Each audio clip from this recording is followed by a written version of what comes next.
way to say it, more educated way to say it. Like, Trump allegedly committed some acts of evil. Should have found a better way. The algorithm hated that. We are live on Cross the Line now. Lord willing, the people find it quickly. I'm gonna text somebody. Just texted me now. The what? Yes, sir. I don't want to get Cross the Line clip now. I'll try to do a better job. Let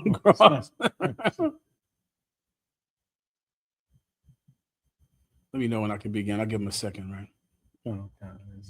They're starting to trickle in.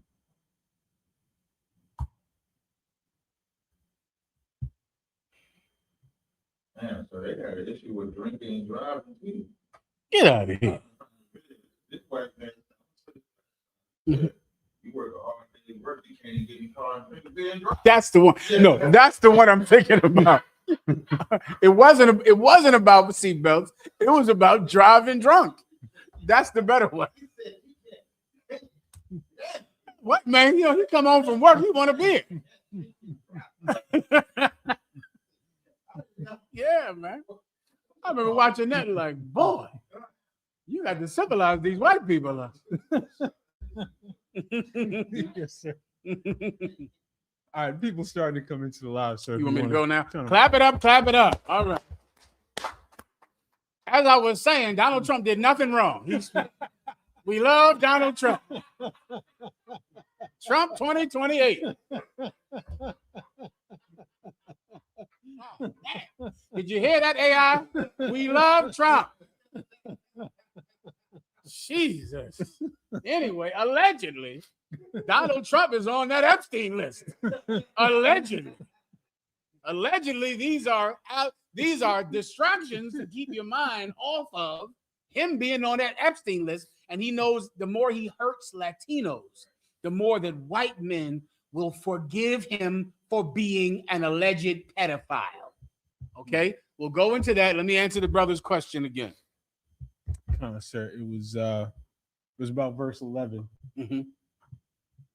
which is, I indeed baptize you with water unto repentance, but he that cometh after me is mightier than I, whose shoes I am not worthy to bear. He shall baptize you with the Holy Spirit and with fire. And so the brother was asking, is that essentially Christ? Is that Christ putting the law in your heart? I'll take the drunken driver one. That's a much better video. Okay. They said can't say the P word. What P word did we say? Oh, I said the P word. You're right. What's the P with word? The children. That P word. There's a lot of those in politics right now. How are you going to not say it? Man, I don't know how to avoid it. Let's call it, instead of using the P word, let's call it, go ahead. PDF. I've heard that phrase used before. For that. Okay, all right. Let's give it a shot. Okay, good. So what I was just trying to explain, I was asking a sister about wearing the law saying that you have to have a child in a car seat when you're driving, but I'm going to use even a better law, the law against drinking and driving. Now we have a video right here when they enacted the law against drinking and driving.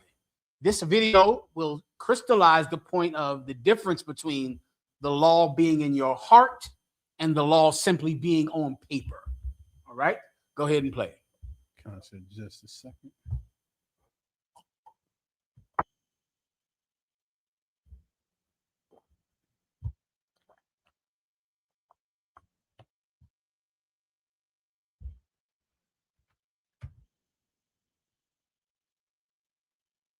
This when a fella can't put in a hard day's work, put in 11, 12 hours a day, and then get in your truck and at least drink 1 or 2 beers. They're making it laws where you can't drink when you want to. You have to wear a seatbelt when you're driving. And pretty soon we're going to be a communist country. You're going to be a communist country? Brother, there was outrage over the laws against drinking and driving. Outrage. The laws against wearing a seatbelt, I remember my father talking about that. As far as he knew, that was Russia. That was communist Russia to have to put that seatbelt on. It was a terrible law. No one understood it. People hated it because the law was on paper. Now, how would you put that law in your heart? How would you put the law against drinking and driving in your heart? How would you put the law about wearing a seatbelt in your heart? There's one absolutely surefire way. Who knows? When someone dies. When someone dies, now it's in your heart. If your child dies because of drunk driving, now you'll become an advocate against driving drunk. You understand? I see so many times in cities I travel to, there are a lot of organizations in cities that I believe Commanding General Yohana would approve of if they wanted to work with us. There are cities where there are organizations of women who have come together to stop gun violence. But these women aren't just women who need a hobby. These are the victims of gun violence. They've lost their children to gun violence. And just to find a way so that grief doesn't swallow them up, they've decided to become advocates, to go out in the street and to try to find a way to get children not to shoot each other. That law is in their heart because they've lost their child. Do you understand? If you lost your child to a drunk driver, if you lost your loved one because they didn't wear a seatbelt, if you worked in the hospital and you saw children coming in devastated simply because they were thrown from a car, thrown through the windshield, and clicking a belt would have saved their life. Now the law is in your heart. Jesus Christ took the law of Moses that was written down by man, that was written down by Moses, that was the law of the government, but no one had it in here. No one believed in it until someone died for it. I pray you understand. Until someone gave his life for it. After that, you had to keep it. You had to keep it. Everyone understands. All right. So, is there anything else? Sir, Windsor has a question. Windsor, you have it. Hey, shalom, Hey, Slaki, can I be heard? I hear you fine, Windsor. What can I do for you? Hey, come on, General, to water. I was just wondering, I just wanted a general breakdown on Matthew 18 and verse 18. Try to speak up a taste if you don't mind. Like, I believe you said Matthew 18 and 18. Sir. Is there something in specific? I believe it's speaking on judgment, but I just didn't fully understand what I was reading. All right. You got it?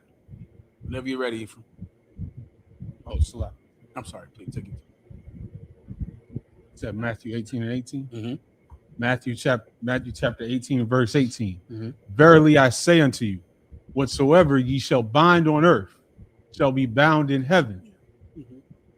And whatsoever ye shall loose on earth shall be loosed in heaven. This is speaking about the power that the Most High God, through Jesus Christ, gave the 12 disciples. This is the authority that he gave them. And I'll explain it to you. He's saying, whatsoever you bind in earth shall be bound in heaven. So think of heaven and earth like two different realms. This is earth right here, right? The physical world, right? Hands and feet and air and gravity and matter, right?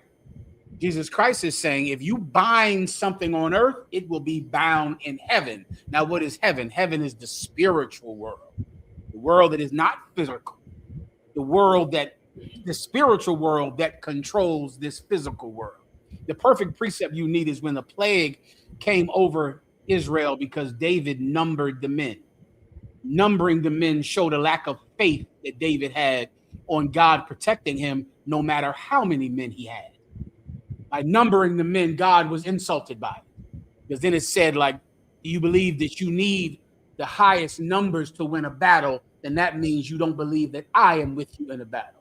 God was angry because David numbered his men before a battle, right? So God sent a plague on Israel. And all of the Israelites begin to die of a disease. Imagine a disease like the COVID-19 disease or the Spanish flu or the bubonic plague. Everyone began to die. At that moment, while everyone was dying, David saw an angel standing in the sky, pulling a sword out of its sheath. And the more the sword came out the sheath, the more the people died. David begged for forgiveness. begged for forgiveness for his lack of faith, because he should have known that God needs not numbers to deliver someone from a battle, but in God is a battle won. As David began to pray, the angel began to put the sword back in the sheath, and the people begin to live, right? That angel pulling that sword out the sheath, that's heaven. That's the spiritual world. The plague is happening on earth, right? The things that happen in this world are controlled by the things that happen in the spiritual world. What is the bind talking about? Demons. If you're someone that has an addiction, right? An addiction, I'm right here in Harlem that invented the term. Right here in Harlem, they invented the term of having a monkey on your back. That is a Harlem term that went all over the globe about heroin. Heroin, right? Women in Harlem used to be called monkey women because virtually all of them had a monkey on their back, which is what they called heroin, because it was in essence a monster on your back that you can't get off, right? You had to have heroin. Any addiction, physically, your body craves alcohol. Your body craves heroin. Your body craves cocaine. In the spiritual world, there is a monster forcing you to get high, forcing you to drink. And you'll try to shake it. You'll try to beat it. That monkey just won't get off of your back. Jesus Christ said, whatsoever thou bind in heaven shall be bound on earth. So what can the truth do under Jesus Christ? It can tie that monkey up. It can put him in chains. So now that demon that has you getting high has destroyed your life. That demon can't fight you anymore because he's bound up. How will that translate to you on earth? Your addiction is gone, right? The disciples could end addiction. The disciples could end sickness and illness. They could do it. How? Because whatsoever thou loose in earth.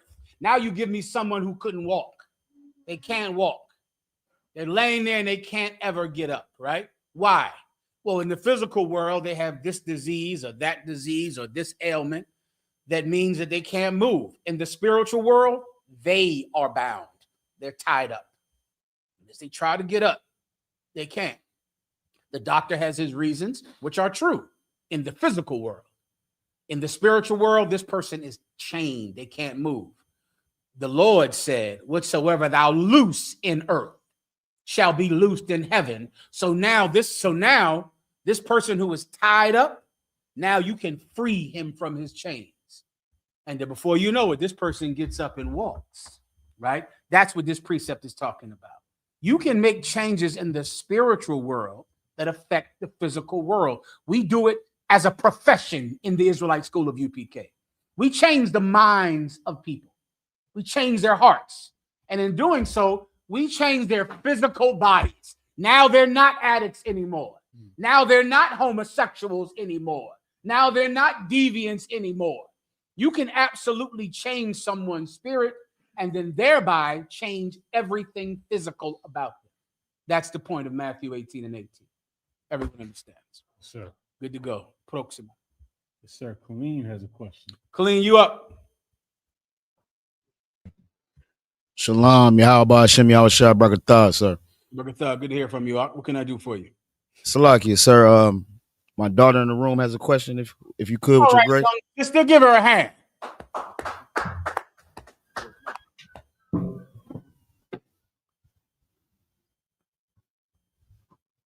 How is God a spirit? How is God a spirit? Give her a hand. That's an absolutely excellent question. God is a spirit because God is like he's a spiritual force that the people that believe on him can get that spirit and they can do God's will. So you want to think about it like love. You know how you love your daddy and you love your family, and because you love your family and love your daddy, you'll protect them and you'll help them and you'll go to school and you'll go to college and you'll do great things, all to show your family that you love them. That's what God is. God is that feeling that makes you go do something amazing for the people who you love. God has done something amazing for the Israelites. He's the reason that we are kind to each other. And the reason that we do not steal and we do not lie and we do not hurt people, because we're trying to show God that we love him. He's trying to show us that he loves us. So he's a spirit because he's a feeling in you that makes you do the right thing. Do you understand? Yes, sir. All right, now give her some money down there in Killeen, Texas. Give her a hand. Pull out some money and hand it to her. The water, she's earned it. Go ahead, Art. Simon in the chat asked, can you keep all 613 laws? Yeah, Simon.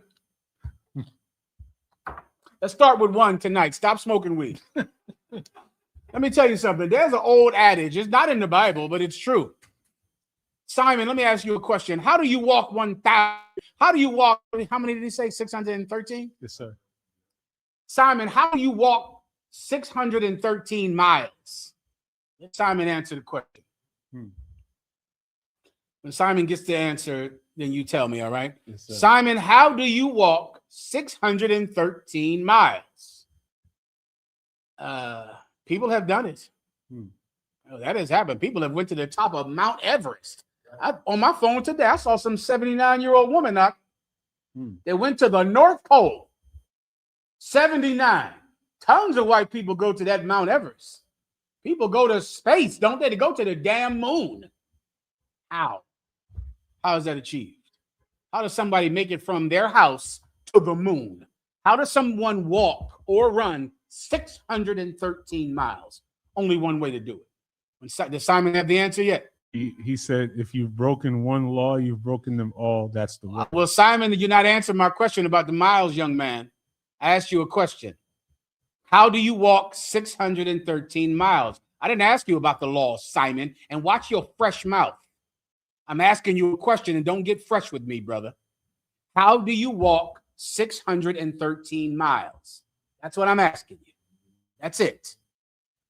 He has the answer. Let me know, all right? General Q answered. General Q, I know you know. Let him answer it then, hell. Give him a hand. He's having mercy on Simon, because I was going to grind Simon into a puddle, but I'm not going to do that now because of General Kabbalah Mouth. General Kabbalah Mouth, how do you walk 613 miles? He said one step at a time. Give him a hand. One step at a time.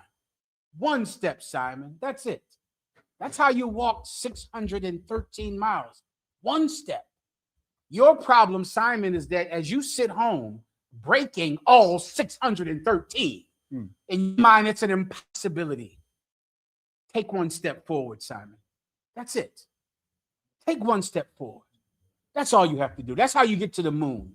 You start off with walking to your car, then you drive to NASA, then you drive to school for physics, then you go to school to be a scientist. It all starts with a step. How do you become a doctor? One step, walking into class. Just one step. The alarm goes off. You get up out of bed. That's how you become a doctor. By getting up out of bed in the morning. That's how you start. From there, you take your next step into the shower, next step on the bus, next step into school, next step into the library or the computer. 4 years, 12 years from now, you're a doctor, and you'll wonder how you got there by getting up out of bed in the morning. That's it. Take one step, Simon. All 613 laws are absolutely achievable. It's achievable to become a doctor, Simon.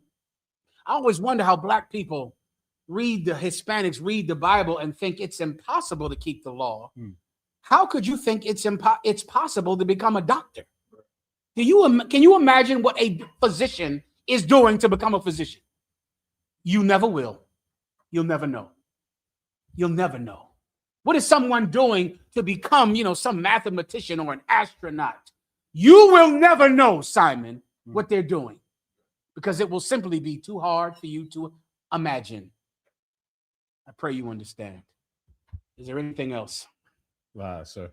No other questions? Concerts. Oh, Salaki, go ahead. A warrior of Yahweh Shai said, Shalom, young man Tim checking in from Maryland, if I may, sir. Who are the children of the kingdom in Matthew 8 and 11 to 12? I've been told it's Yasha Allah. No problem. It's a little deeper than that, young brother. Go ahead and read it.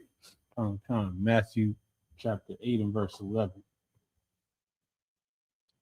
And I say you unto the you, Bible, Zadok? You good to go? You got a Bible? The water. Go ahead.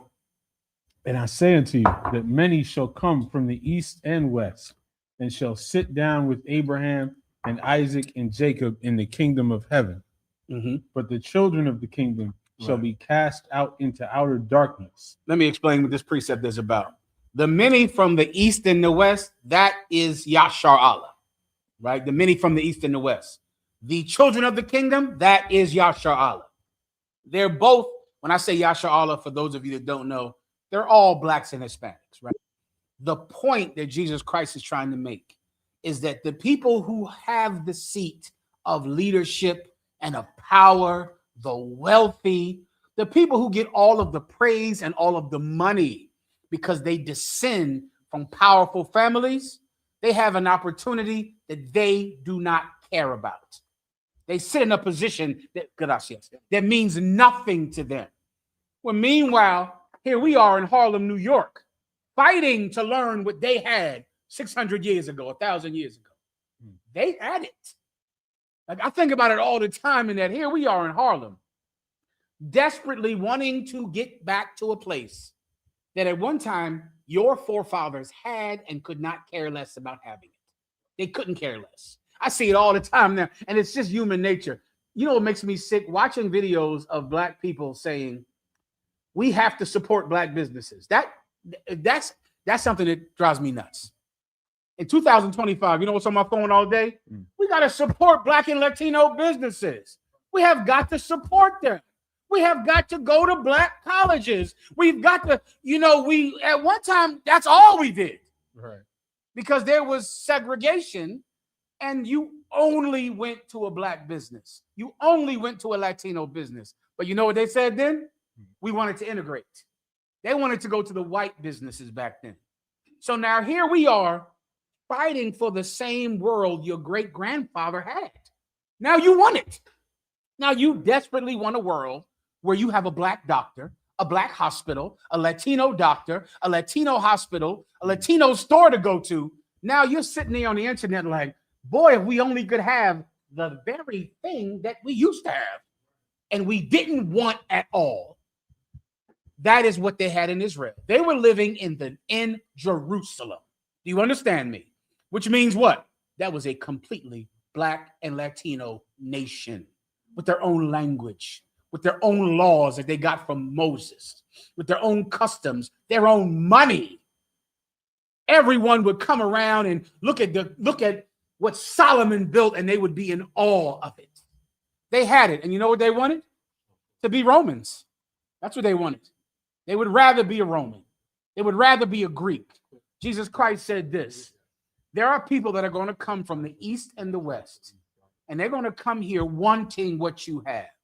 And the children of the kingdom, you who were born here, you're sitting right here, you could care less about this kingdom. That's the point. This precept is about the religious leadership, the rich people who could care less that they had such a treasure given to them by God, and people like us in Harlem, in Chicago, in Nashville, in Killeen, Texas, now fighting to go get back something that our grandfathers squandered. That's what it's about. Everyone understands. Is there anything else? Come on. Baltimore, I believe, has a question. Give B more a hand.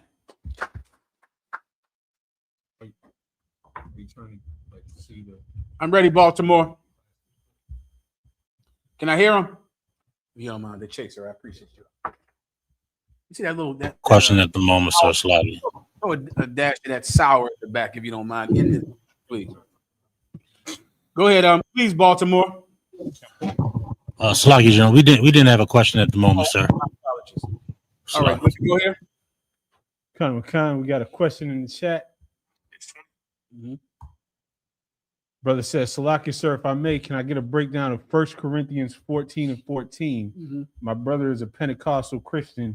and believes it's speaking God's tongue, the Ashkelababa people. All right. Ashkelababa. I know them well. I speak the same language. I speak Ashkelababa too. Ashkelababa. I know that language. I made it up just now, just like them. All right. Let's hear it, please. 1 Corinthians 14 and 14. Mm-hmm. For if I pray in an unknown tongue, Mm-hmm. my spirit prayeth, Mm-hmm. but my understanding is unfruitful. Yeah, I mean, are Christians saying that this is speaking in tongues? Because if they're saying that, then they're saying that it's unfruitful to do it, because that's what it just said right there. More than likely, Christians don't even see that part when it says it is unfruitful to do it. The word unfruitful, gracias, means it's a waste of time doing it because it produces nothing. This is speaking about a language that no one understands but you. That's an unknown tongue, right? As you know, mi nombre es General Mahayaman. Estoy al servicio de el General Johanna. Estoy aprendiendo español para ti. Los amo, todos los latinos. I am trying to learn Spanish so I can speak to my brothers, the Latinos, and my sisters who I love. And I want to talk to them because I love them dearly, right? If I speak a language that no one understands, then although I'm speaking it and I like to learn it and I like to speak it, if no one knows what the hell I'm talking about, then it's simply indulgent of me to talk it, to speak. I'm just indulging myself. I'm just enjoying speaking a different language. But if no one hears it, then it produces nothing, because people have to understand speech for it to matter, which is what this precept is saying. So if the Christian is using this, then the Christian is saying that speaking in Christian tongues doesn't matter, because that's what this just said. I'll read it one more time. Go ahead. 1 Corinthians 14 and 14. Mm-hmm. For if I pray in an unknown tongue, my spirit prayeth, but my understanding is unfruitful. So if I speak in a tongue or pray in a tongue that no one understands, it's unknown because no one understands it. You just might need, a tongue is a language, all right? Here's what you have to do. Speaking in tongues in church is not a tongue, because it is not a language. Babbling is not a language, right? It's not a language at all. For it to be a tongue, it has to be a language. Spanish is a language. Greek is a language. Latin is a language. English is a language. French is a language. Babbling is not a language at all. It's just babbling. Okay? An unknown language is a language that the people you're talking to don't know yet. If you speak it, then it's just you speaking it. It's your spirit. It's you indulging yourself in the joy of speaking another language, but it does nothing for the people that have to hear it. That's the point. All right? Anything else? So General Q put Proverbs 4 and 7. Please. Wisdom is the principal thing. Therefore, get wisdom. And with all that getting, get understanding. Oh, that's a precept, General Q. Well said. Give him a hand. He knows what he's talking about. This ain't his first day doing this. Yes. That's the whole point of this whole thing, is to learn, right? Like, that's the point of this, to learn. So if you're talking gibberish and no one learns from it, what in the hell is the point of doing it? Oh, I know why you do it. The show. That's why you do it. The stupid show that the Christian church actually is, that Sunday service is. The entertainment factor. Remember that term, entertainment, when I go into Puff Diddy later. Please. Mm-hmm. Mm-hmm. Mm-hmm. And in that room, you just did, and there's just a bunch of. Oh, yeah. No. I'm gonna see it like, Damn. real quick. I mean, they just started just going off. What? Wait, No problem. Let's get it. When I listening to it, I said, "Nah." Whoa. And they was dead set serious. So I'm about to send it to. I try now to pray. Hardcore. This is what they do in the church. When I used to be in the church, Uh-huh. what they used to do. Yikes. I be looking at them like, That's the tongue. That's the tongue. Tell me what they saying. Of course not. The one. When he gets it, we'll go into it. My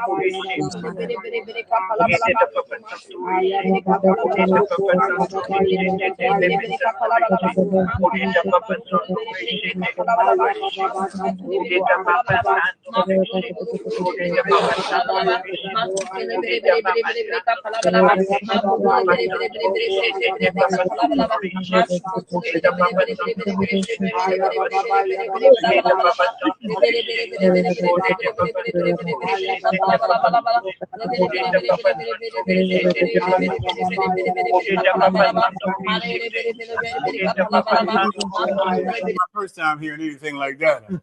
That is hardcore. Like it is some evil demonic mess happening in that Christian church. Oh, but we're the cult, right? Right. We're crazy. Right. Since 1995, I got to be called crazy, and I'm in a cult. Okay. All right then. Shamala, let's keep going. Sir, there's a couple of comments in the chat that would love the breakdown on your shirt. I forgot what I had on. Well, thank you. Grab it up. Speaking of that, let me just give you the breakdown of the shirt. But you reminded me of another thing I needed to talk about today, besides my shirt, is if you're wondering what's smelling so good in here tonight, you guessed it, it's me. I'm what's smelling so good in this room right now. And I tell you why, because I got a shipment today from Captain Tazar. Give him a hand. Let me tell you something. Listen, I don't know if you received a shipment from Captain Tazar. You know it before you open it. Listen, one of my ribs handed me the bag. She said, it's from Tazar. It was unopened. I said, you sure right it is. I mean, it's like a treat just to receive it because it smells so good. It's going to make your mail smell good. Your mail is going to smell good. All the mail smelled good that day. I opened it up. Captain Tazar sent me the aerosol bottle of Cookie Master, the lotion of Cookie Master, and the roll-on bottle of Cookie Master. It is a beautiful scent. It is my personal favorite scent. Currently, I love it. Captain Tazar gave it to me. If you're wondering who's smelling good, you guessed it. It's me. Clap it up. No problem. You know why it's called Cookie Master. Do I need to go into that? Everybody's grown in here, right? All right, then you know. Anything else? Your shirt, sir. Oh, the shirt. Salaki again. The shirt. The shirt is monogamy is adultery, correct? Monogamy is adultery. Give me the precept. Say, whosoever leave his woman and get another one. I think the one. No, I think you're right. The one where Christ said it. I think that's the one I was referring to. But that one is fine. But I think I was referring to the one with Jesus Christ. Jesus Christ made it clear. I believe earlier I was trying to teach you in class earlier that we could not keep the law, though the law was written down. We didn't understand the law. Jesus Christ taught us how to keep the law, right? He taught us how to do it. Jesus Christ explained how we could not be adulterous.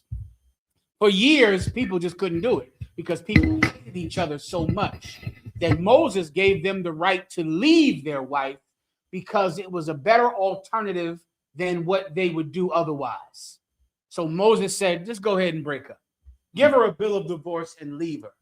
But then Jesus Christ said in the beginning, it was not so. That's not what God intended from the beginning. Right. He didn't want you to leave each other. And then Jesus Christ explained what adultery is. I'll take that, whoever has the microphone. The one where he said, this is Matthew 5:32, sir. I started 31. It says, it had been said, whosoever shall put away his wife, let him give her a writing of divorcement. But I say unto you that whosoever shall put away his wife, saving for the cause of fornication, causeth her to commit adultery, and whosoever shall marry her that is divorced committeth adultery. That's a perfect one, but give me one even more precise. Give me the one where he said, whosoever leaveth his wife and marry another. That one. That's in the New Testament as well. I'll explain it while the brother's finding it, all right? I have it, sir. Go ahead. This is Matthew 19:9. And I say unto you, whosoever shall put away his wife, except it be for fornication, and shall marry another. Stop, read again. Whosoever shall put away his wife, except it be for fornication, and shall marry another. Now, for those of you who don't know, when you have sex with someone, that's marriage. That's right. Sex is marriage. So all the people in your life that you thought you were hooking up with, all the people you thought you were their boyfriend or their girlfriend, or you were dating, you were married to those people. Now, you might not have given it any weight because society doesn't, but you absolutely have the scars of past sexual relationships. That's right. Don't you? People try to act like a wedding ring is the only real bond. That's not where babies come from, sweetie. Babies don't come from rings. Babies come from sex. That's not where AIDS comes from. AIDS doesn't come from rings. It comes from sex. That's not where trauma comes from. Trauma doesn't come from a ring. Trauma comes from sex. That's not where a bond comes from.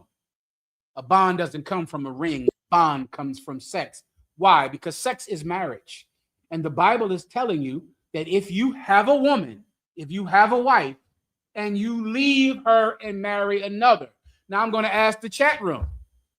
If you already have a woman, why would you leave her and marry another woman? Right. There's only one reason. Everyone knows the reason. And I would like to see, what's that cat who had a fresh mouth earlier? Oh, Simon. Simon. I would like Simon to tell me, if you have a woman, why would you leave that woman and marry another woman? Simon has done this. He's had a girlfriend he had sex with and then left her for another woman. He's been in love with a woman. But then after a while, what begins to happen? See, you're not happy anymore, Ephraim. Now I'm not happy with her anymore. We're just not happy anymore. But this new woman, oh, she makes you so happy. Oh, the bells and whistles and birds are chirping when you see her. You leave this woman and you now start a new relationship with the other woman. If you already have a woman, why would you leave her and get another woman? Just give me the answer. It's the obvious answer. It's right in front of your face. It's why your mother left your father. It's why your father left your mother. It's why you left your baby's father. It's why you left your baby's mother. It's the reason. It's how society works. Who has the answer? I'll give him a few seconds and I gotta go.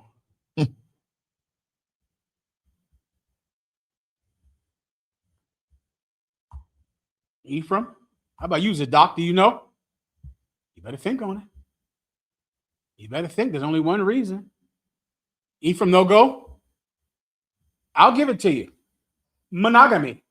You have to know that. That's it. It's up, right? It's right in front of you. You remember, monogamy is the mono means one, like a monopoly, right? One. You can only have one woman. So because I can only have one woman, I have to leave this wife to marry another. I have to, because it would be wrong. It would be totally unethical. And in America, illegal. Right. To keep them both. I saw the entire country fight for gay rights. Oh, they were on the steps of the Supreme Court. That's right. Signs and banners, and they cheered because now in America, gays have the right to marry. There is no law on who you can love. I heard that for 2 years. Yep. There is no law on who you can love. Love should not be legislated. You should have the right to love whoever you want. Now gays can marry. There's still one kind of love that is legislated. There is still one kind of love that is absolutely illegal in America, and you will be arrested if you marry more than one woman. That's right. If you marry two women, it is illegal today, right now. You cannot get a marriage license with more than one woman. So what do I have to do then? I have to leave the first one and marry the second one. Jesus Christ said that is adultery. That's right. It's in the Bible. Read it one more time. Come on, sir. Matthew 19:9. And I say unto you, whosoever shall put away his wife, except it be for fornication. There's only one reason that you are biblically allowed to leave your woman, and that's if she commits an act of unlawful sex. If your woman is a lesbian, you can leave her. She goes out and she has sex with other women, simply acting out her childhood sexual trauma. If she does that, you can leave her. If she has sex with another man, if she's a child molester, you can leave her. If she has unlawful sex, you are free to leave your woman. Keep going. And shall marry another. I need the accept part one more. Kind of, sir. And I say unto you, whosoever shall put away his wife, except. Read it again. Except. Read it again. Except. You see, except is a heavy word right there. That's right. I just named you the reasons that you could leave her, which is unlawful sex. But there's a lot of reasons that you can't leave her. You can't leave her because she has a big mouth. Right. You can't leave a woman because she talks too much. You can't leave a woman. I'm reticent about saying this, but I don't care if you like it or not. But I just feel like I should care more about what you don't like. but I know I should. You ever struggle with that? Right, cuz. I don't want to say this. Right, cuz. I always wish I didn't want to say things, but I always want to say things. And then I was like, well, maybe that's wrong. It ain't wrong. No, you good. Here's what I want to tell you. What is wrong with brothers that you have to leave a woman because she doesn't give you peace? Why do you need peace? Right. What is that? I don't even know what that is when I hear brothers say, she's taking away my peace.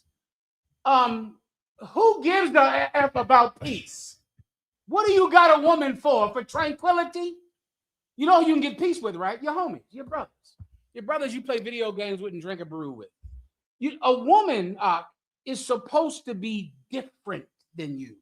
A woman comes with friction that is beautiful. That is part of the relationship. And the whole, you're going to leave this woman. Why? Because I just can't get the peace. Oh, my goodness. You know what you can get? There's another P word that you do get. I'll take that one. You can keep your peace. Who needs it? What do you need? You need peace from a woman? She wants to argue, argue then. What's your problem? You can't argue? She want to argue with her. Argue all night. Are you telling me a woman can out-argue you with your voice and your deep voice and your testosterone? And are you telling me you could fight every day in jail, but you can't argue with a woman in your house?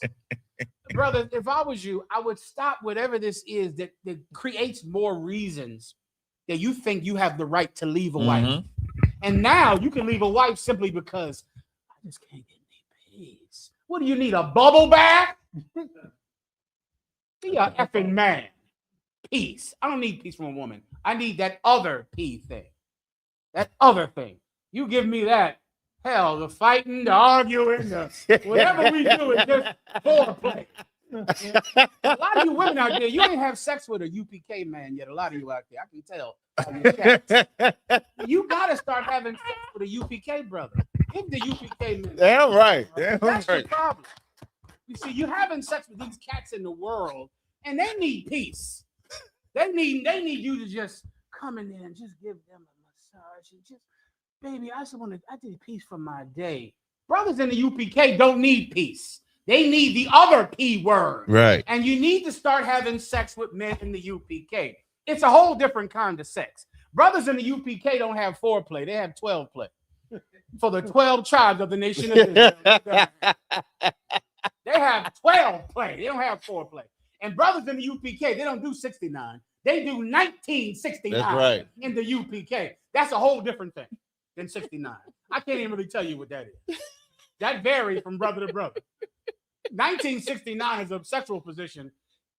Who knows what it is? It varies from brother to brother. They don't do 69. They do 1969. That's right. They don't need peace. They need you to be a woman with all of the flavor and texture and the thing that you cannot get from a male friendship that women can provide you. That's not a value. So this woman has to really just be your homeboy. That's what she has to be. Mhm. When you marry a woman, she can't be a woman. She has to be a homie that you play video game. You wish the bitch would just sit down and pick up a controller, don't you? You wish she would just sit down, bring you a beer, and pick up a controller and play next to you. She's a woman. She's not a homie. Young brother, I would probably forget about all that peace garbage and worry about the other P word, because that they have in abundance. Right. Everyone understands. You're creating a reason to leave her. That's all you're doing. She doesn't give me peace. And guess what? The new woman, oh, she's going to give you peace, isn't she? The new woman is just, she's going to bring so much peace to your life. She's going to be so peaceful. She's full of peace. She's going to drive you crazy in a year. But you can't keep them both. So you leave the one that's taking away your peace. You leave the one with the mouth. You leave the one who argues to get the brand new woman who I'm sure will do none of those things. Right. That's adultery. This is what you have to do, young brothers. Cheat on her. Cheat on that woman. I'm using that term to break you out of the bondage of that it's wrong, because you think it's right to leave her and get another woman, but you think it's wrong to cheat on her. Cheat on her. Right. What do I mean by that? Keep both of them. That's right. Both of them. In your mind, you'll be telling yourself, "Oh, I'm cheating on her." No, you're not. You're not. Just tell her. Just tell her, I'm getting another woman. I've talked to her. I've vetted her. We went out and gotten blood tests. I've made sure in every way. I'm not a man that is simply having sex for lust. I'm not doing that. I'm in the UPK. I don't take on marriage for lust. And then before you know it, this woman will look at you. The same woman who left her ex because he cheated on her will stay with you, and you have 3 women. That's right. She'll stay with you because she'll see that you are not that kind of man, that you make better decisions. Cheat on your woman. Don't leave her. Cheat on her. Break the ice in your mind of that you can't cheat, so you have to leave her, because there are so many sad sisters right now who are alone simply because their husband couldn't deal with cheating on her. He couldn't do it. And he damn sure didn't want to keep losing his peace. Right. He wanted to get rid of her to get a new woman. And guess what he's going to do in 1 year? He's going to leave the new woman as well. Adultery is monogamy. Monogamy is adultery. If you are leaving a woman so that you can have another woman, that is adultery.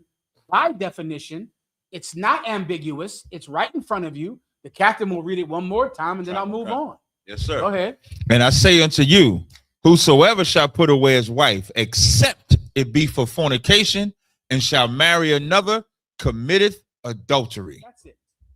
Cheat on her, and you will not have committed adultery. You keep both of them. You fall in love. Hey, I know you're a young man. You fall in love sometimes. I get you. I understand. You're sweet on that new girl down at your job. I understand. Well, if you do get sweet on someone, you have to keep both of them, because monogamy is adultery. All right, next. Yes, sir. Brother asked Salakia Adawan if you could allot me a breakdown on Mark 12 and 23 through 25 to wide in advance. No problem, warrior. You got it. Mark 12 and 23. In the resurrection, therefore, when they shall rise, whose wife shall she be of them? For the 7 had her to wife. This is a reincarnation battle. Jesus Christ was battling, I believe, the Pharisee or the Sadducee. Who was it? Which one? Both or one? Direct. The Sadducee did not believe in resurrection, or what we call today reincarnation. So they believed they could cut him or confound him with this scenario from the law.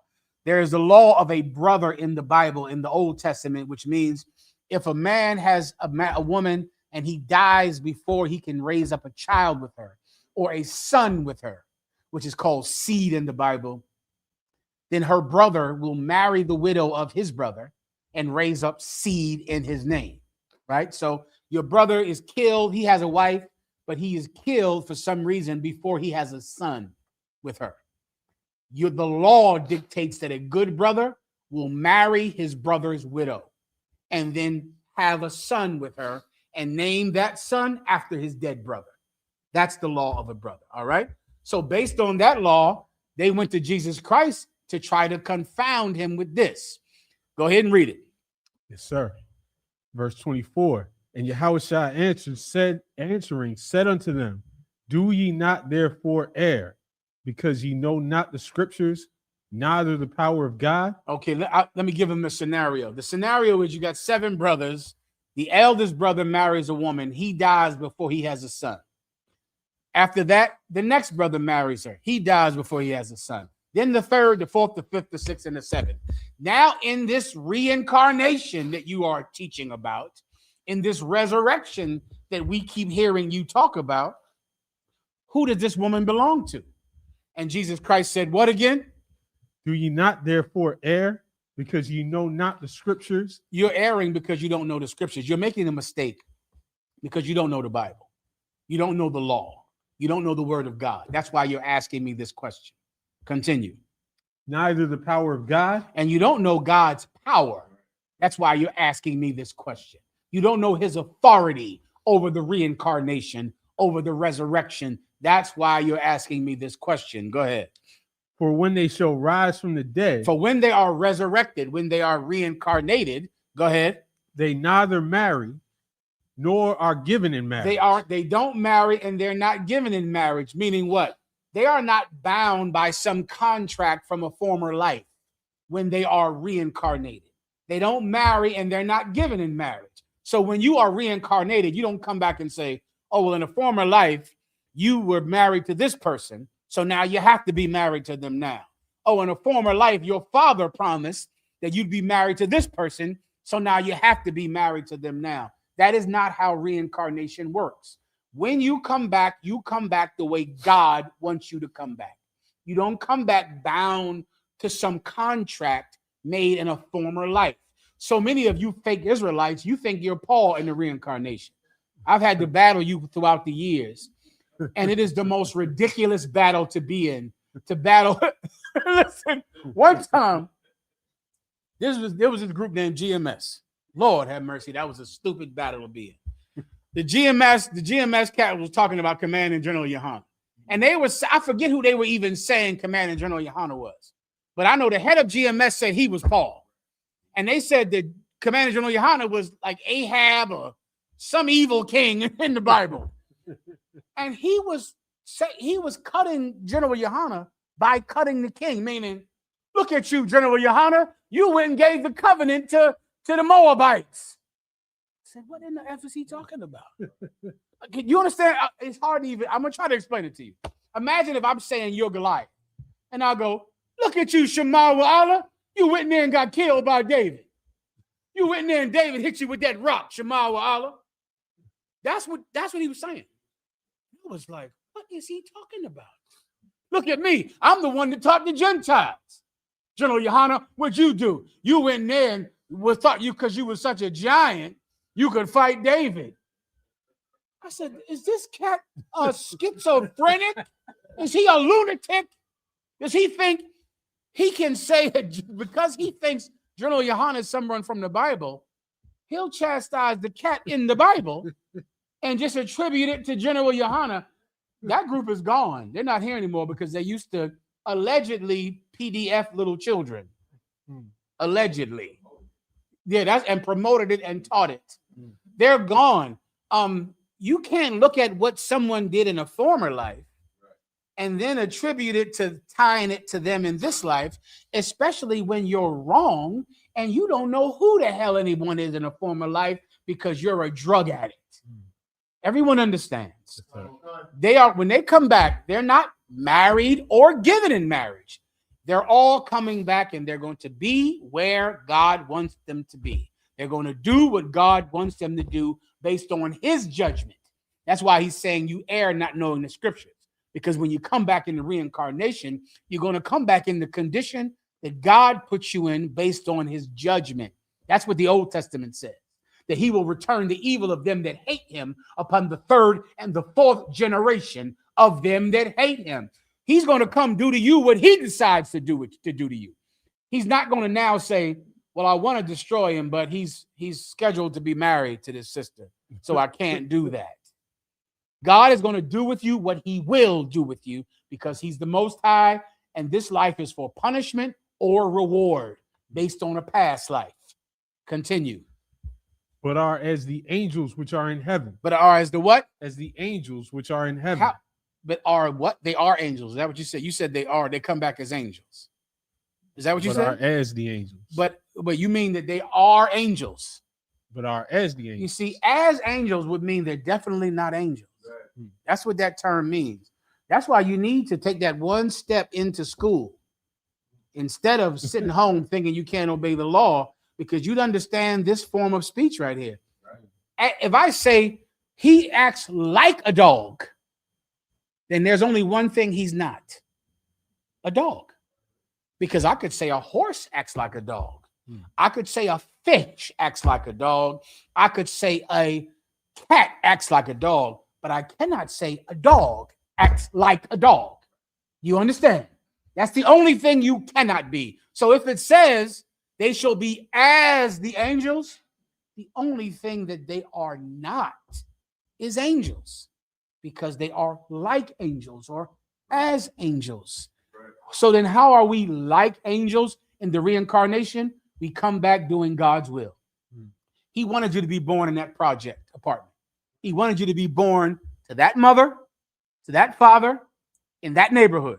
That was God's judgment.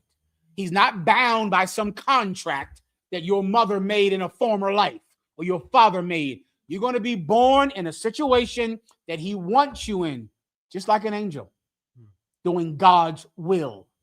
Everyone understands. Next, please, Proximo. Sir, Brother Chavez asks, greetings, General. Can I please get a breakdown of Galatians 3 and 12? Absolutely, Chavez. No problem. Galatians chapter 3 and verse 12. Mm-hmm. And the law is not of faith, but the man that doeth them shall live in them. Mm-hmm.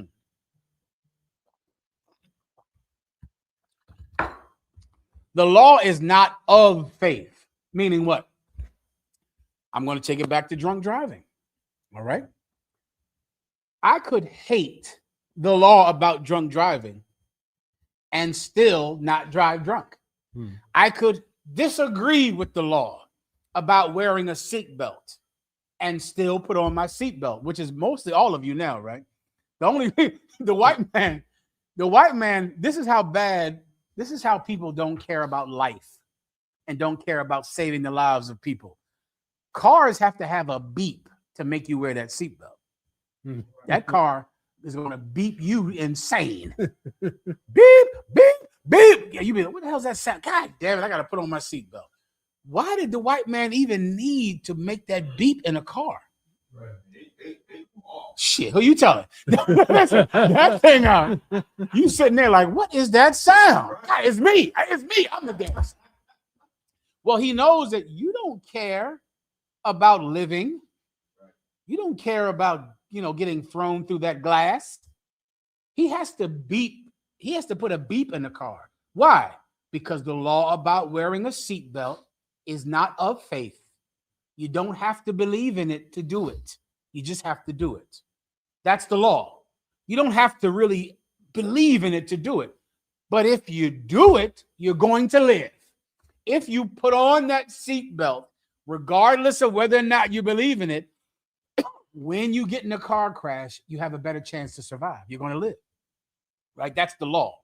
The law is not about faith. The law is about doing it, performing it, putting on your seatbelt, not leaving your wife, even though you're getting another wife, not eating pork. You could love shrimp and want shrimp. As long as you never eat shrimp, you're going to live. You understand? That's what this precept is talking about. The law has nothing to do with belief. The law is about performance. It's about doing it. Everyone understands? Yes, keep going. Is there more? That was the verse. Solid. Next. Officer Ibaja had a question, a breakdown of Matthew 26, verse 51 and 52, and is it a precept for Revelations 9 and 13? Solid. Go ahead. Matthew 26 and 51. And behold, one of them which were with Yahushua stretched out his hand and drew his sword and struck a servant of the high priest and smote off his ear. Mm-hmm. Then said Yahushua unto him, put up again thy sword in his place, for all they that take the sword shall perish with the sword. Yeah, this is something that someone should have read for Donald Trump. I don't think Donald Trump can read so well, but someone should have read this for him, because he that liveth by the sword shall die by the sword. I was laughing this week because I hear myself saying sword, and I know that's from UPK. That is a UPK thing to do, because brothers back in Harlem said sword. And so now I still say sword. I mean, who cares? Sword. All right. Whosoever lives by the sword shall die by the sword. Meaning, if you're going to make your living hurting people, then you're going to be hurt. And every ICE agent should understand that. You should understand that. Read it one more time from the top. Come on. Matthew 26 and 51. Mm-hmm. And behold, one of them which were with Yahushua stretched out his hand and drew his sword. So this is when the guards of the Pharisee, I believe, is that who Jesus Christ? The guards of the Pharisee came to arrest Jesus Christ. Peter came and pulled out a sword and cut the ear off of the guard of the Pharisee, because he was good with that thing. Good with it. And when he did it, this is what happened. Go ahead. Then said Yahushua unto him, put up again thy sword into his place. He said, take your sword and put it in this place. Meaning, he pulled the sword out, cut the ear off. Jesus Christ stopped him and told him to put his sword back in its place. Keep going. For all they that take the sword shall perish with the sword. For all they that take the sword shall perish with the sword. Peter thought something that Donald Trump thinks that white society in general believes. They believe that their salvation is in their ability to kill. The problem is they don't realize something about themselves that the oppressed people of this world do realize. Not only do white people have the ability to kill, they derive great pleasure from killing. Great pleasure from it. And so in their mind, they're defending themselves. They're stopping drugs. They're stopping illegal immigrants. They're stopping crime. They don't know that they love to kill people. They love it. And that joy that they derive from hurting people is what is actually going to hurt them. That's what this precept is about. You can't just have a desire to harm people and believe that you're actually protecting people. That's what so many police have. The police think that they're protecting and serving. So they plant drugs on people. So they harm people. So they strangle people. All in their mind, they're thinking, I'm bearing this sword for protection. No, you're not. You're not. You are bearing that sword because you derive pleasure from hurting people. And that pleasure is what is going to hurt you. That's what this precept is about. All right. Anything else? Ah, sir, that's all on that. Solid. Brother asks, Shalom, my Lord, with your grace, can I get a breakdown on 2nd Ezra 6 and 21? No problem. Salahi, sir. 2nd Ezra chapter 6 and verse 21. And the children of a year old shall speak with their voices. The women with child shall bring forth untimely children of 3 or 4 months old, and they shall live and be raised up. Okay, read it one verse above it, please. Verse 19. And will begin to make inquisition of them, what they be that have hurt unjustly with their unrighteousness, and when the affliction of Zion shall be fulfilled. One more verse. I can't catch the context. Verse 18. And it said, behold, the days come that I will begin to draw nigh and to visit them that dwell upon the earth. Okay, keep going. And to make inquisition, and I will begin to make inquisition of them. Keep going. What they be that have hurt unjustly with their unrighteousness. Yeah, this is the term inquisition in this context means like a questioning. He's going to begin to question you, to examine you, to see who you have hurt unrightfully. Right? This is the time that we're in right now, and everyone should realize that. Everyone should watch their step. Everyone should be very careful about what they do. And if you are deriving pleasure from seeing ICE agents harm poor brothers and sisters who simply came to America for the same reason your forefathers came to America, then you should be very careful about how you treat them, because there's a time coming for an inquisition when the Most High God is going to require all of us to give him an answer about how we treated the least of us.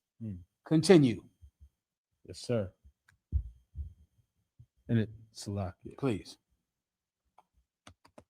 What they be that have hurt unjustly with their unrighteousness. What they be who have hurt unjustly with their unrighteousness. That's what you see happening right now with ICE agents, with the police, with Donald Trump unaliving people on fishing boats in Venezuela. Let me tell Donald Trump something. I know he's stupid as the Lord is mighty and high, and he doesn't understand this. Drugs don't come in on fishing boats. They come in on giant tankers. That's what drugs come in here. Those giant tankers filled with those boxes. What are those called, Shemava? Those big ships. The containers. What are those ships called that the containers come in on? Cargo ships. Drugs don't come into Miami on a fishing boat that could fit 5 people on the boat. Drugs come in on a cargo ship filled with containers. A portion of those containers are filled with drugs. Drugs don't come in. You're not going to end drugs by unaliving people on 5-person fishing boats coming from Venezuela. But you will distract people from the Epstein list. And you will unalive Latinos. White people love when Latinos are killed. They love it because it satisfies that insecurity in them that Latinos one day are going to take over the country. That's how Donald Trump got elected, because white people were terrified at the birth rates of Latinos in America. And they always thought that one day Latinos are going to supersede white people in America. Go research this theory that was a gigantically popular book by white people called Replacement Theory. And they believe that because Latinos have babies at such a high rate, higher than white people have babies, they thought the Latinos would replace them. And so they voted someone who unalive Latinos and hurt Latinos because white men are absolutely insecure sexually. You want to battle a white man? Get down to this. His sexual insecurity. His penis doesn't get hard, and a soft penis can't make babies. That's white men. That's the core of why they hate black people and Hispanics. It's what is deep in them. Their penis cannot get hard. Their penis does not want a woman. And a penis that doesn't want a woman, a flaccid penis, cannot make a child. The Latino penis is hard constantly all the time. And that's what makes little babies. Understand? Niños. That's what makes babies, right? And because of that, they want Latinos unalived. That's what they want. Here's the problem, white men. There's an inquisition coming. There's a time coming when everyone is going to be questioned. You so-called black people, you so-called Latinos, who have you hurt? Have you hurt your own people? Have you sided with ICE agents? Have you sided with someone who wanted to hurt your people because you have some filthy insecurity about a job or someone that talks a different language than you who is still your brother? An inquisition is coming. It's coming to see how you treated the people who were in need. Continue. Sir. And when the world, or Salakia, and when the affliction of Zion shall be fulfilled. Read that again. And when the affliction of Zion shall be fulfilled. What does that term mean? When the affliction of Zion shall be fulfilled? When the affliction of Zion is over. That's what fulfilled means. It's over. It's done. We are sent here to suffer for an amount of time. Until that time is over, we have grace. We have a period to get ourselves together before the affliction is over. We have a period of time, which is what grace is. Grace is a time period to get yourselves together, to get off of heroin and crack cocaine and marijuana and adultery, to get off of Christianity. We're under grace right now. But then there's a time coming when the affliction of Zion is speaking about Israel, when the affliction of Zion will be fulfilled. It has finished. We've suffered enough to get ourselves together. Being in America, being in Mexico, being in Venezuela, it's like prison. Being in a reservation, it's prison. We're here in prison. That's what waking up every day, Latino and Black is. You're suffering a punishment that is supposed to rehabilitate you. That's what the ghetto is for. That's what reservations and barrios are for. It's like it's so terrible. It's so poor that it's supposed to make you get yourself together so that God can deliver you. Just like jail. Jail is a terrible place. The purpose of this terrible position you're in is to make you turn to rehabilitation so that you can be a better person. Because when you had all the money and all the freedom, you were more evil, more wicked, more drunken, more addicted. So now you're put in a situation where you're poor, you're suffering, you're dying, to make you go, I need God's help in this situation. Well, when that is fulfilled, then it's time for an inquisition. Then we'll have to find out, who did you help or who did you hurt during that time? Continue. And when the world that shall begin to vanish away. Then the what? When the world that shall begin to vanish away. You see, this should tell you where this world comes from. The Bible says when the suffering of Zion has been fulfilled, the world shall begin to vanish away. What does that tell you about this world? This world would not exist without Zion suffering. That's why there is a New York. That's why there is a Chicago. That's why there is a Nicaragua, a Mexico, a Haiti, a France, a Quebec, a Canada. This world only exists to be a prison to make us suffer. That's what this place is. It's nothing else. Otherwise, there would be no suffering here. Let me tell you something now. There is no reason for there to be suffering on this planet Earth. No reason. I was coming down here today, hearing about people talk about how the NFL, football and basketball, and they were talking about how the people that lose this year will get the #1 draft pick next year. Who knows what I'm talking about? Sir. This is in every sport. You know about this, Zadok? Oh my God. If you're the worst team in the NBA this year, you get the #1 draft pick next year. If you're the worst team in the NFL this year, you get the #1 pick next year. If you win the Super Bowl this year, you get the worst pick, the last pick in the NFL draft. If you're the best team in the NBA, you get the worst pick in the NBA draft. And I'm hearing them talking. I'm going, oh, so you white people do know how to make things fair. Oh, you do then. You know how to share the suffering. Don't you understand? The world could simply do what sports teams do. Whatever team has the highest, whatever race has the highest crime, the lowest amount of jobs, this report could get first pick of the jobs next year. First pick of all the government grants. First pick of all the government assistance next year. You know what that would happen? Before you know it, you have 1 year where they'll say the Chinese have the highest crime rates. The people from India got the highest crime rates. Black people have the least amount of crime because they have the most jobs this year. Before you know it, every race would have their off season. Every race would have a bad season. Every race. You go, man, my team, I'm from East India. I'm from Bangladesh. The people from India had the worst crime, the least amount of jobs last year. That means we're getting all the grants next year, all the jobs next year, first preference on government assistance. And then now, no one is the loser every year. How I know it? Because you don't know who's going to win the Super Bowl this year, do you? Why don't you? Anybody could win. Why could anyone win?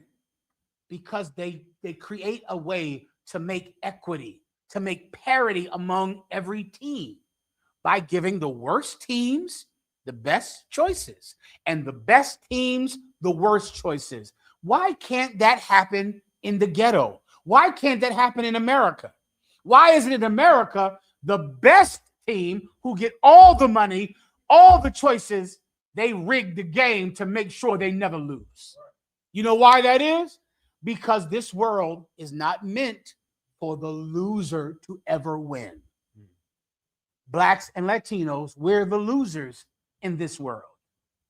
But in the next world, this world will vanish. It will go away.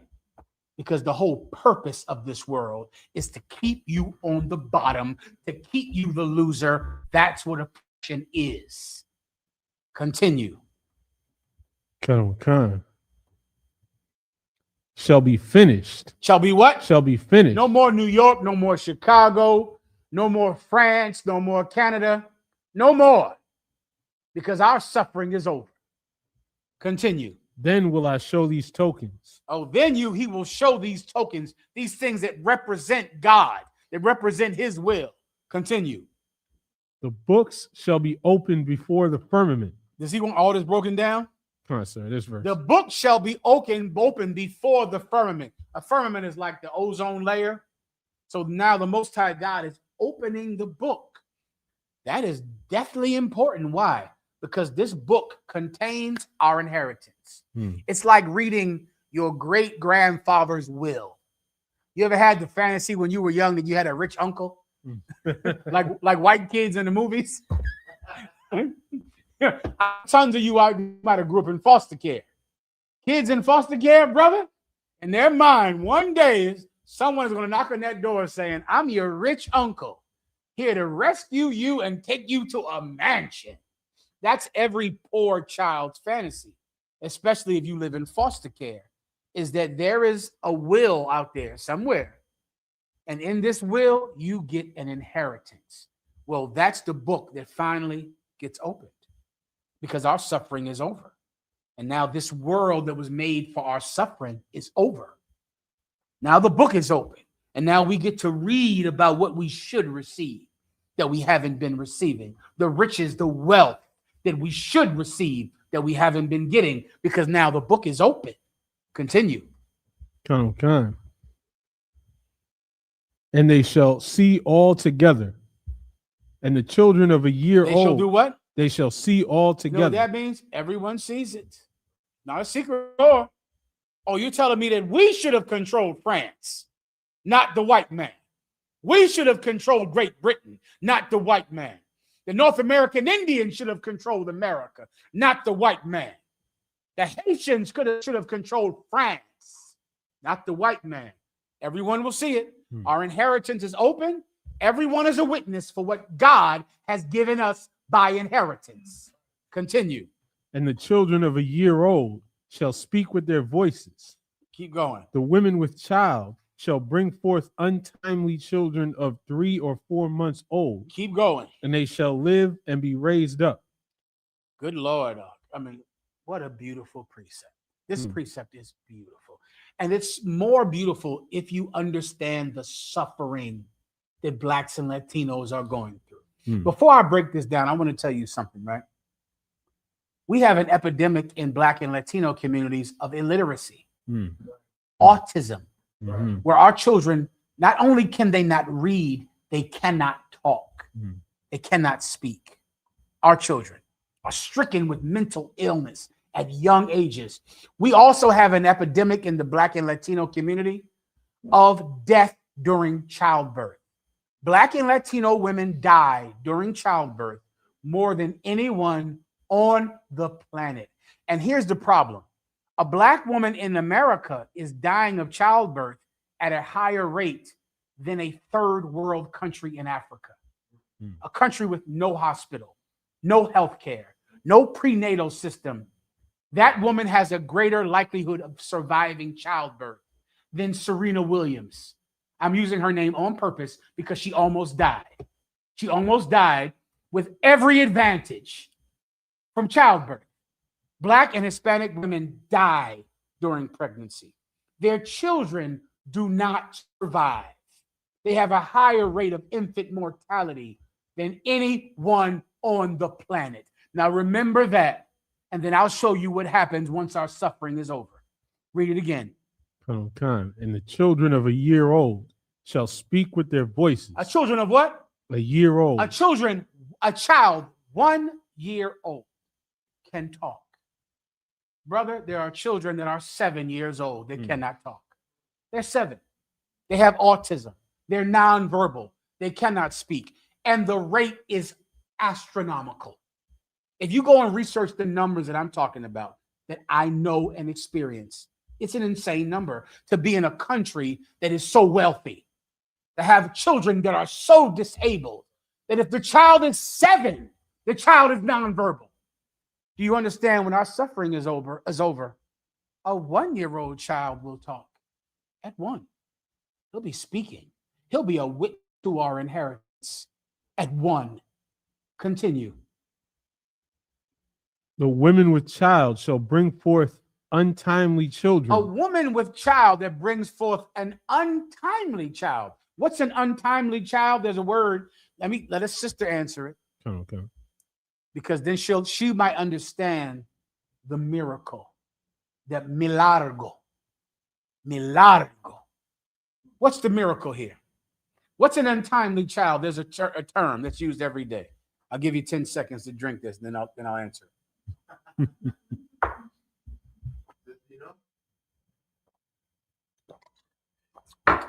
Premature. An untimely child is a premature child. The sister said it in the chat. She said it. Who said it? Princess Kanawa. Princess Kanawa. Give her a hand. Yeah. If you've ever had a premature child, their life is hanging and dying every day. Every day. Every day, you don't know if they're going to make it. And once they do make it, the chances of them being normal, having a normal life, are grave. The Bible is saying that once our suffering is over, once there's an inquisition, a 1-year-old child will talk instead of having autism.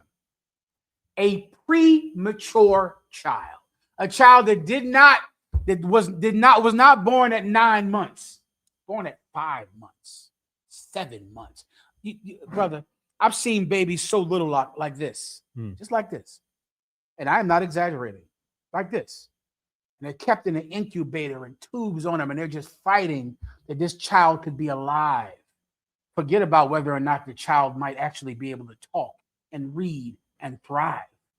The Bible is saying that an untimely child, a premature child, keep going. And they shall live. And they shall what? And they shall live. And they shall what? And they shall live. And they shall what? And they shall live. That is what it's at stake. This is why Commanding General Yana formed these schools. This is it. We are right now the permanent losers of this game. We're having more premature children than anyone, more drug addiction than anyone, more autism than anyone, more failures, more poverty than anyone. What is at stake here? Victory is at stake. Victory. Or will we be perpetual losers to this game every cycle, every election, every day? Or will the day come when our 1-year-olds will not have autism, but they'll speak, they'll talk? When our premature children will live. They'll live. Continue. And be raised up. They'll live. And they'll be raised up. And they'll be beautiful. A child that you thought could not make it will make it once this world fades away. Once our suffering is over. This is what is at stake. This is why you can't smoke cigarettes. This is why you can't smoke weed. This is why you can't eat pork and you can't eat shrimp and you can't go to church, because victory is at stake. And if we do not get victory, we will forever be the losers. Is there anything else? Sir. You touched on it a few times. Might be a good time to go into your topic. Whenever you want to. Give him a hand. So, Mhm. since this is what Pete Hexus was posting on his social media, Mhm. making light of everything. Jesus Christ. He posted that on social media? Yes, sir. Oof. Oh shit, just one finger. I apologize. So here's Congressman Jim Hines speaking on the. What I saw in that room was one of the most troubling things I've seen in my time in public service. Any American who sees the video that I saw will see the United States military attacking shipwrecked sailors. What I saw in that room was one of the most troubling things. I mean, let me tell you something. I would pray that even white people would understand that Donald Trump and his administration are preying upon and capitalizing upon the worst of your personality. That part in white people that Donald Trump capitalizes on is your base nature. And I would hope that every white man would stand against it. Every white woman should stand against it. I know my people, and I know the things that my people are susceptible to. I know that people like Puff Daddy and someone else capitalizes on the flaw in my people, and I know they profit from it. Well, there's a flaw in white people that Donald Trump is making merchandise of. Donald Trump is using white people because he knows that your base nature is to enjoy hurting people. White people have Schadenfreude. They have that. Look up that term. It is the pleasure derived from hurting people. It is what is in the base core of white people. They love killing. They enjoy it. They've enjoyed it from Esau, who was a cunning hunter in the Bible, who loved nothing better than hurting someone and killing someone. Pete Hegseth, after he's being accused of committing a war crime, an act of murder, today during this class, he put on his website, Franklin killing someone, making light of it because he enjoys it. And for my white friends out there, he knows you enjoy it. He knows you love it too. He knows that there are white people, and there's enough of you out there that will simply derive the pleasure from hurting someone enough to excuse him of a war crime. He knows you'll do it. He knows that's why he is attacking Latinos, because he knows you'll forgive him for the Epstein Island if you can hurt Latinos, if you can do it. Keep going.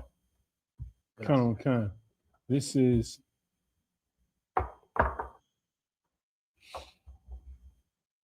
is when this all started. Someone responded to JD Vance, a journalist responded to JD Vance on Twitter saying, killing cartel members who poison our fellow citizens is the highest and best use of our military. The journalist responded and said, killing the citizens of another nation who are civilians without any due process is called a war crime. And you can see what JD Vance responded to him.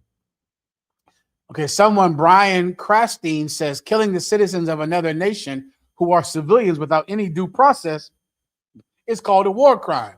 JD Vance says, I don't give a shit what you call it. White people, Commander General Yohana has been trying to teach you about yourself since 1969. White people, I don't think you know this about yourself. You love killing people. You love it. You enjoy it. It makes you happy to kill people. And you elected Donald Trump president to satisfy that urge in you that can only be satisfied by hurting someone. And that's why he's president. Let me tell you something else about yourself that you don't want to face. You know what Donald Trump does for every white man?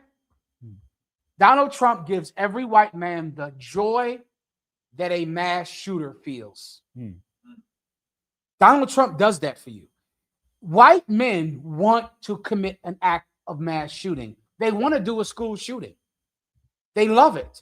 They love video games that are about them just mowing down zombies and killing zombies and killing people. That's their games. That's how they derive pleasure. Every white man loves killing people.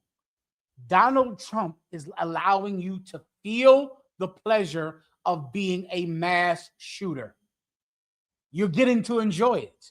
You're getting to live vicariously through the Navy SEALs, through the Special Forces units who just kill everyone in a boat. That video footage of them killing those Venezuelan boats is just like a video game. Go watch it. It's like you see the boat, boom, boom, and you're killing everybody on the boat. You want to be a mass shooter, and you get to live it out. You get to live out your fantasy of doing a school shooting through Donald Trump, through J.D. Vance, because all of you want to do school shootings. All of you want to do mass killings. All of you want to kill everyone in the mall. All of you want to kill everyone in the high school. Donald Trump is allowing you to feel the feeling of being a mass shooter, and that's why you elected him. And he's killing the people that you want dead the most, Latinos. The people you are so afraid of, the people that your penis is so inferior to, and you enjoy it. Every white man wants to be a mass shooter, wants to be a school shooter. Donald Trump knows it. J.D. Vance knows it, and they're allowing you to have the pleasure. Continue. They just released another one of those videos during this class, if you want to. Go ahead.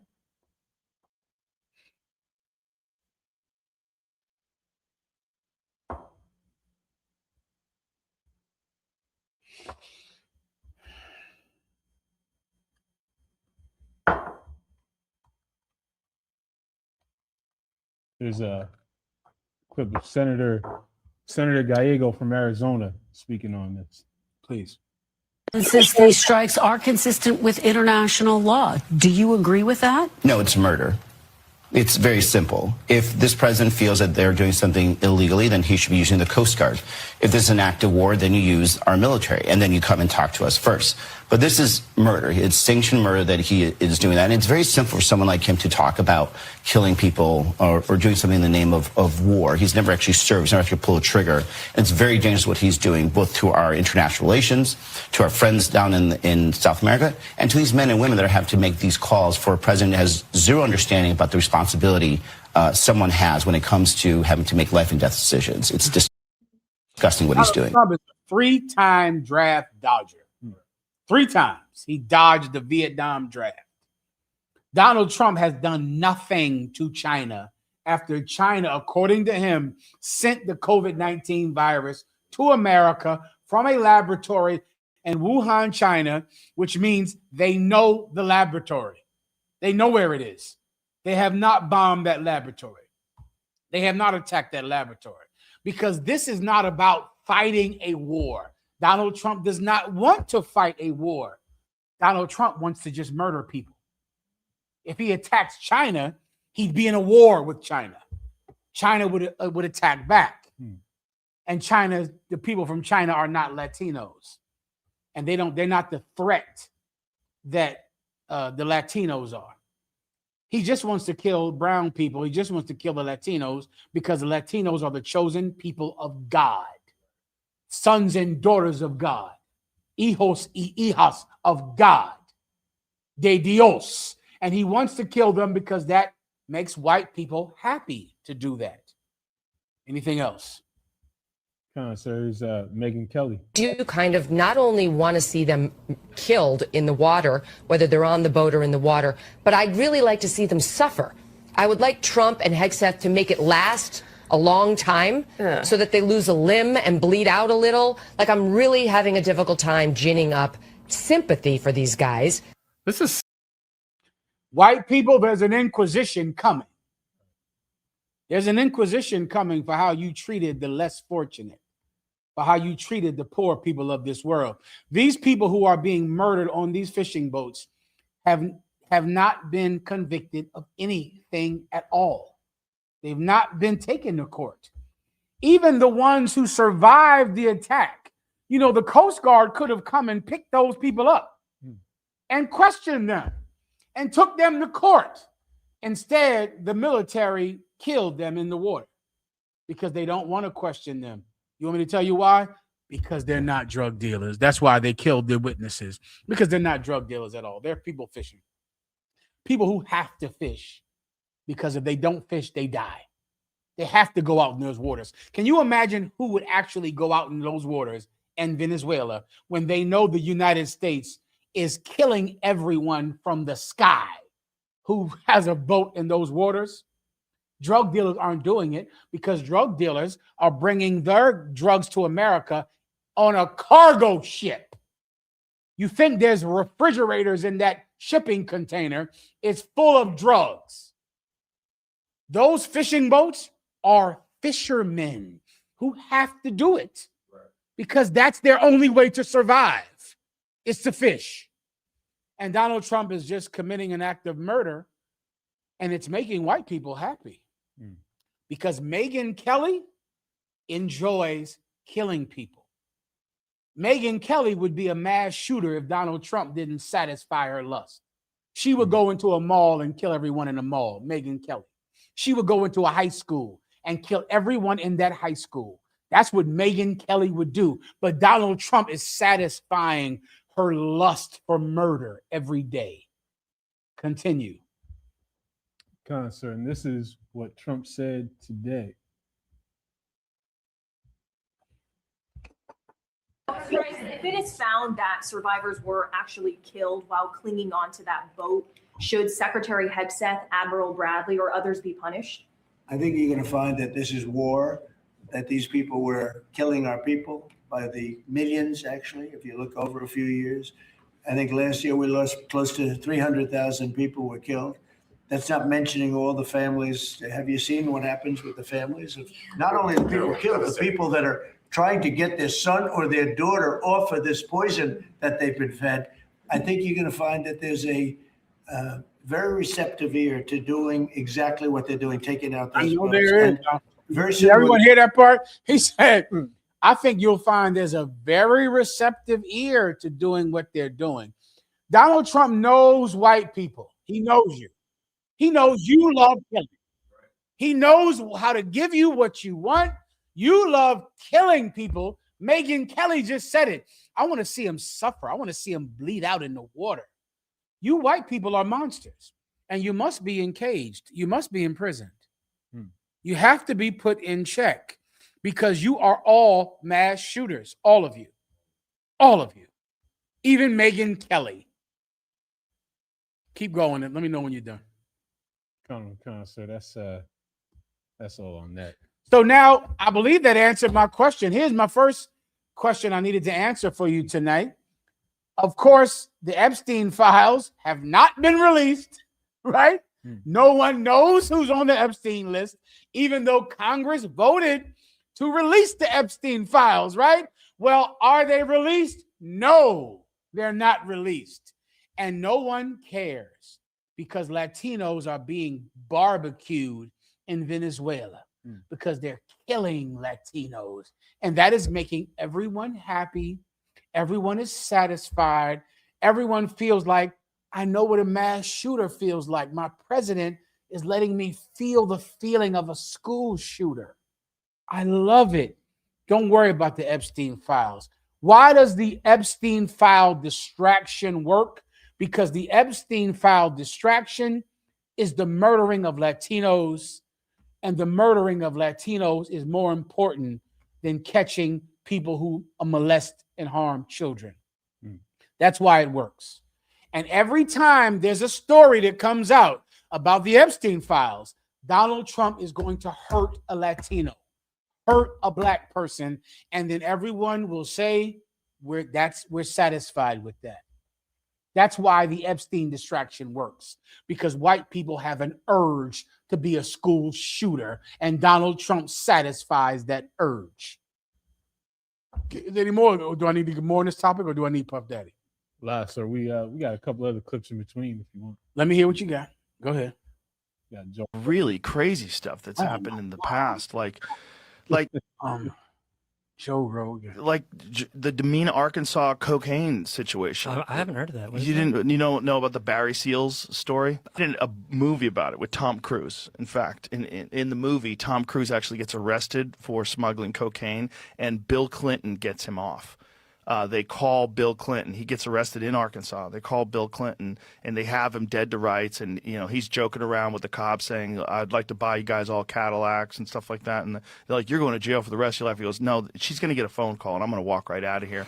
And it turned out to be exactly how it happened. Barry Seal was flying drugs from South America and dropping them off in Mena, Arkansas, and then they would go and pick them up in the woods. 2 kids were hanging out in the woods, and they witnessed it accidentally. They were murdered. And then the official story was they had done drugs, and they laid down, fell asleep on train tracks. The parents funded an autopsy, and the autopsy showed that they'd been stabbed multiple times. And then it turns out that there's a long history of this guy, Barry Seals, who's a CIA operative, who was flying in cocaine, dropping it off in Mena, Arkansas, all known about by the Clintons. Everybody was aware of it. And he had been funneling this money, and they were using it probably for black ops, similar to what they did with the Contras in Sandinista. He winds up going to testify, gets murdered on his way to the trial with George Bush's phone number in his pocket. The whole story is like completely crazy. And then you find out the... Stop. If you ever wondered what America's actual stance is on drugs, all you need to look up is Ronald Reagan during the Iran-Contra affair, when Ronald Reagan created the crack epidemic. Started in Los Angeles. Congresswoman Waters was protesting against it, trying her best to fight against it. Ronald Reagan created crack cocaine, sold drugs in Los Angeles, which spread to the rest of the country and defeated the Soviet Union in South and Central America with the money that he made from selling crack. At the same time, he was zero tolerance on crack addicts and put crack addicts in jail. And the prisons were filled up with the war on drugs while Ronald Reagan was selling drugs. But your fathers and your uncles went to jail for being drug addicts. Well, it also happened the second time it happened was under Bill Clinton. You can go research all of this. There was a white man named Bobby Seals. Bobby Seals was an airplane pilot who would bring drugs from South America into Arkansas. I remember at this time, Little Rock, Arkansas was a drug haven at this time. What's close to there? You make your way there to Chicago from Arkansas, right? Bobby Seals was caught with a plane full of cocaine. He told the DEA agents, "You should let me buy all of you Cadillacs because in a minute you're going to get a phone call and they're going to tell me to let you go." They laughed at him.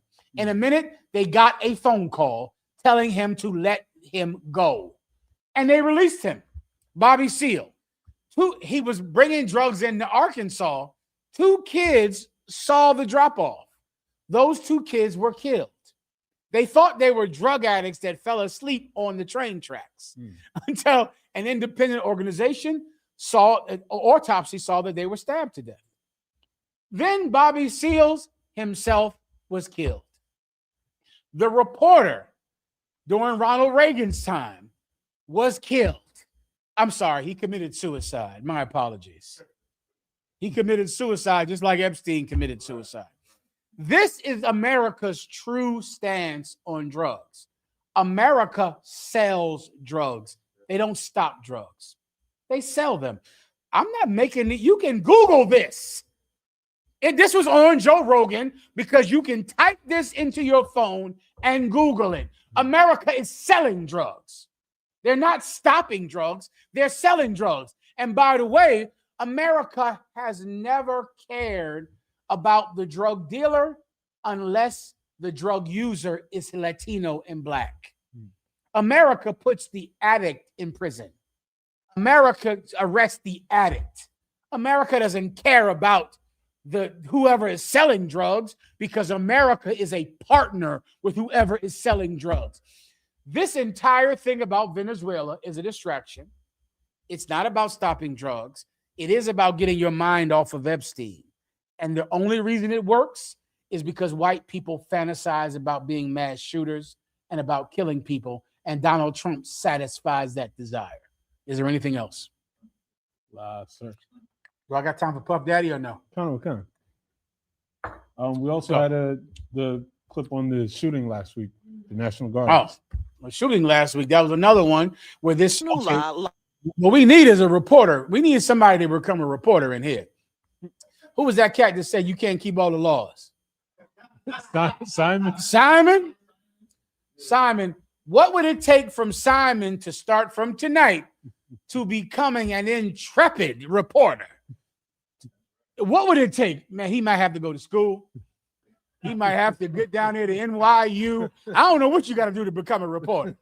But we need a reporter in here, Simon. I bet you it's a lot more than 619 things, right? 600, how many? 13. I bet you it was a ton more than 613 things to become a reporter who could get the resources and the intel, because we need it. Why?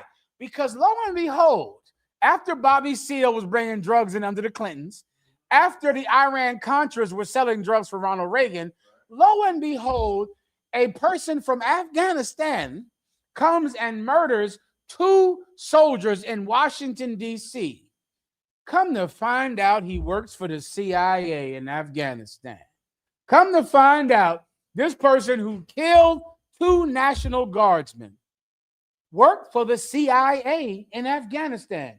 And after these guardsmen were killed, Donald Trump had the good cause to send 600 more guardsmen into Washington, D.C. to protect freedom. To protect freedom. We need a reporter to look into that. And then if that reporter commits suicide, then we know that he should have never done it. Everybody understands. Is there anything else? Did you want to play a clip? Please. 29-year-old Ramanullah Lockenwall is the man federal law enforcement has in custody for the ambush attack of Sarah Beckstorm and Andrew Wolf in the nation's capital. Across the country, over in Washington state, the FBI and other federal agencies executing a number of search warrants and interviewing people who lived in the home with Lockenwall.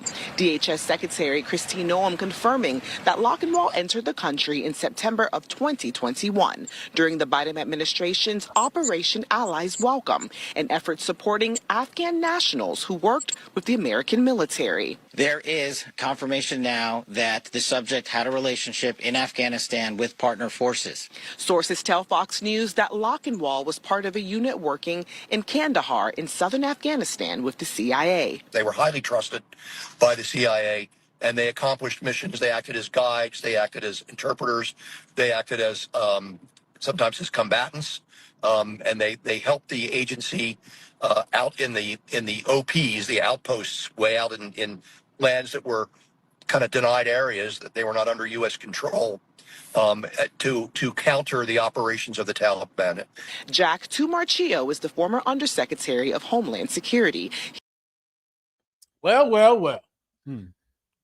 Here we go again. Someone should look into that, because it could be that Donald Trump and the CIA encouraged this person to commit this act of terrorism so that Donald Trump could send more troops into Washington, D.C., which is exactly what he did. You should look into that, and then do not commit suicide after you do it. Is there anything else? Come on, sir. By the Pharaoh of Egypt were required to pay him 20% of their income, their harvest from their crops, from their farm. Fast forward to 2020. Slaves owned by the Pharaoh of Egypt were required to pay him 20% of their income, their harvest from their crops, from their farm. Fast forward to 2025. This is research on Egyptian slavery. Egyptian slaves received money. They got paid money. Why is this important? Because you're a slave right now, today. You're a slave. The slaves in Egypt had to give Pharaoh 20% of what they earned from their slavery. What would you call that today? Blow my mind with the answer. Taxes. That's what that would be. Right. The slaves had to pay taxes. Amazon does not pay taxes. Right? They don't pay any taxes. Jeff Bezos pays 0 taxes. But the people that work at Amazon pay taxes. They pay taxes, right? This is what slavery was like in Egypt. Why is this important? Do not think that you're not a slave simply because you receive a paycheck. Slaves in Egypt received paychecks, and 20% of that had to go back to Pharaoh, which is what you would call today federal taxes. Anything else? Last, sir. We also have this clip.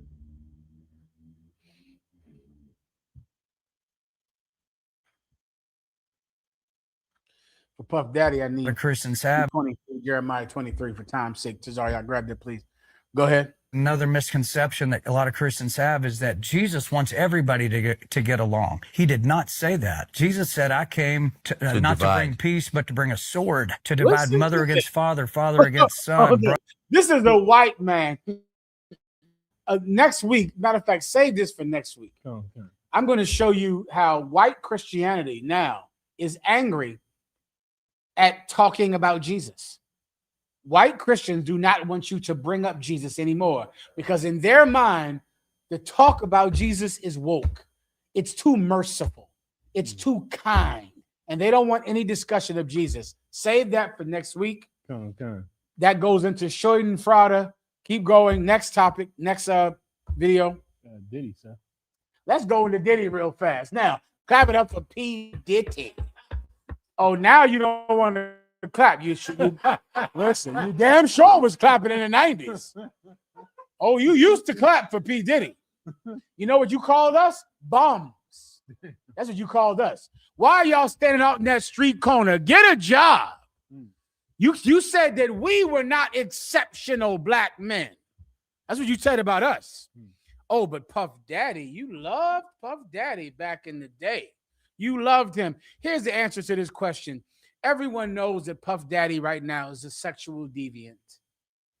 Tazaryak, what is that shit about with the baby oil? According to this thing, he has some drug in the baby oil. You familiar with that? People in the chat gonna know about this. That was the reason that the baby oil was so prominent. He put some. You wake up and Puff Diddy all over you. Diddy juice all over you. I don't understand it in that. Okay. Okay, yeah, that's a lot of baby oil. I mean, that's a lot of slipping and sliding now. Puff Daddy had some drug in the baby oil, which is why it was prominent in his case, because he had a drug in it, GBH. That was the point.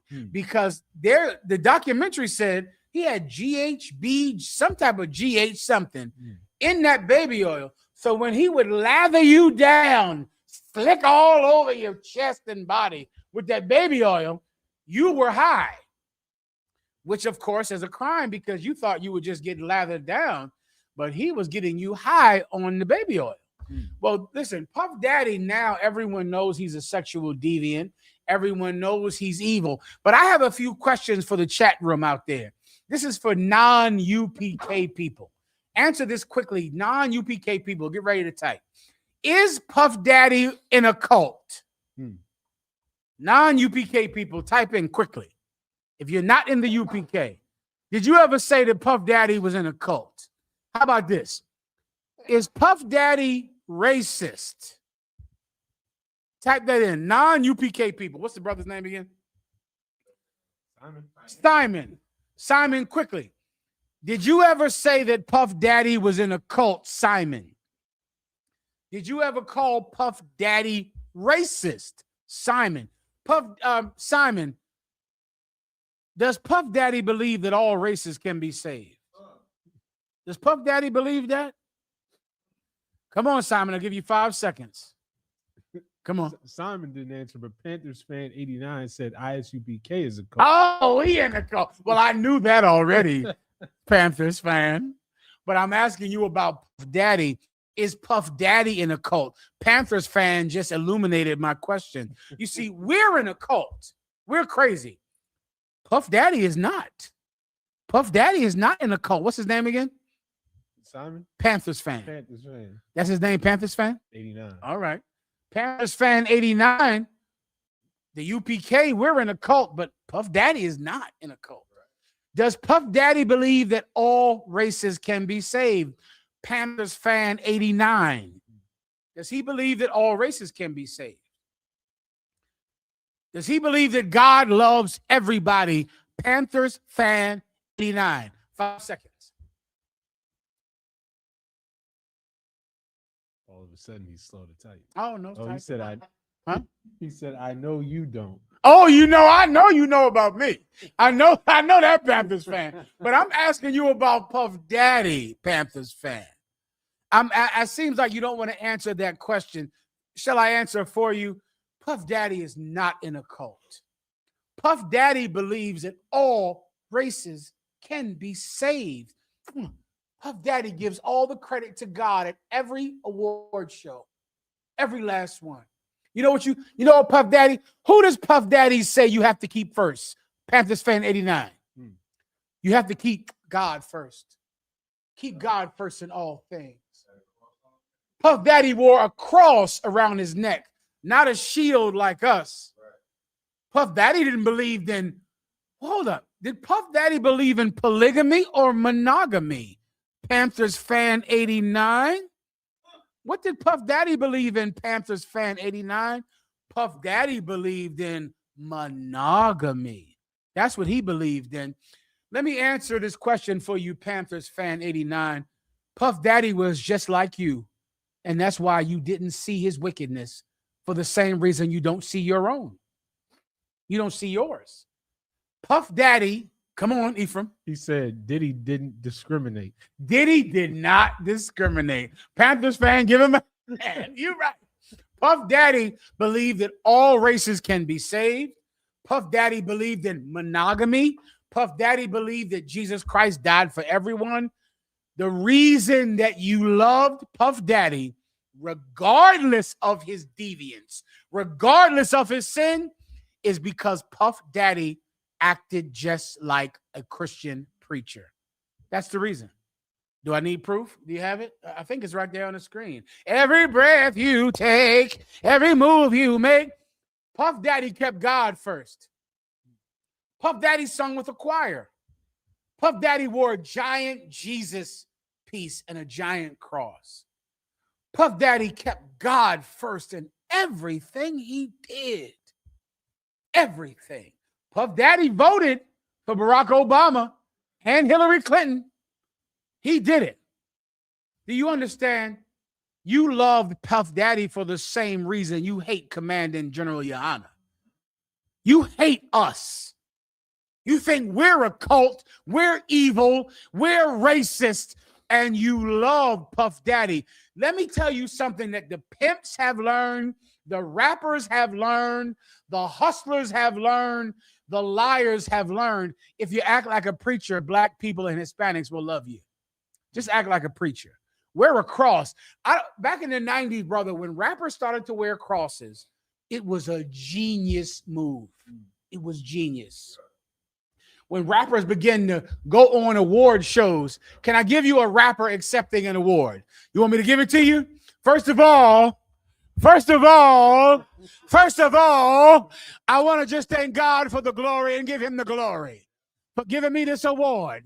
As I'm dressed in a bikini and selling drugs and high, first of all, I want to thank my Lord and Savior, Jesus Christ, for giving me the Source Award for my song, Shoot That Nigga, Kill That Nigga, Hit That Nigga. I want to give God the glory. You see, rappers learn to act like preachers. And the same way white people love to kill, you know what blacks and Latinos love? Success, money, success. That's what the Pharisee loved. The Sadducee loved. They love it. And if you're a rapper and you flex money like the pimps and the drug dealers and the preachers. You ever wonder why the preacher drives a Rolls Royce, the rapper drives a Rolls Royce, the pimp drives a Rolls Royce? You don't get the correlation. You don't get they dress the same. They act the same. They talk the same because blacks and Latinos have an affinity for shining and flexing money. And people that know that about us will seduce us with success. With success. The same way white people are seduced with killing, we are seduced with success. People know that and they manipulate us with it. The reason that you love Puff Daddy is because he acts like a preacher. That's why you love Puff Daddy. He acts just like a preacher. He gives God the glory. At the same time, he's a filthy sinner. And Ephraim, I believe, who was telling me today that they were wondering, you said Dame Dash. Was that you? That was you. No. Oh, shit. Somebody told me today that Dame Dash was saying, you should not talk about Puff Daddy. Oh, it was Ibadja. He shouldn't talk about this. Yeah, Ibadja is the one that told me. Shout out to Ibadja. He was telling me that some black people online were saying it's wrong for 50 Cent to talk about Puff Daddy because you should never talk about another black man who's successful. I would like to understand why I can talk about shooting a black man who doesn't wear the color I wear, but I cannot talk about a black man who's rich. I can talk about having sex with another black man's woman because he's a punk, he's a chump, and I should take his girl. I could shoot him, talk about that because he doesn't come from my neighborhood, or he doesn't like blue or red or gangster disciple or black disciple. But when it comes to a rich, successful black man, I should never talk about him. So the only people that I should not disgrace in black and Latino community are the rich ones. Everyone else I can disparage, disgrace. I can shoot them. Let me tell you what Jesus Christ said. Give me Matthew 23 and Jeremiah 23. Let me tell you something, blacks and Latinos. Men like Puff Daddy are the main ones you should talk about.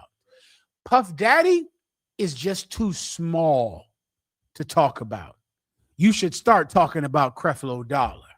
You should start talking about T.D. Jakes, another famous friend of Puff Daddy. You can put the pictures up of Puff Daddy with Barack Obama, with T.D. Jakes. You could do look at him. You see, you should start talking about Puff Daddy. His only problem is he's not as big as T.D. Jakes. He's not as influential. He doesn't meet with the president like T.D. Jakes met with George Bush. Right? Rich blacks and Latinos are the main ones you should talk about because they're doing the most damage. Who am I going to talk about? The gangs? You Christians, all you talk about is black people. I had to hear for 2 years, Tazariak, about how evil Shiesty Mass was. Do y'all call him Shiesty Man? What do y'all call him in New York? Shiesty Mass. For 2 years, I had to hear about how evil these masks were, how evil sagging pants were. For 2 years. Then all of a sudden, ICE agents are wearing the exact same mask that black people were wearing, except it's legal and you can't do a damn thing about it. But you Christians, you rich Christians, you're so intimidated by a YN in a shiesty mask. Then Donald Trump tells every ICE agent to wear the same shiesty mask, and now he rips you out of your cars and snatches you out of stores.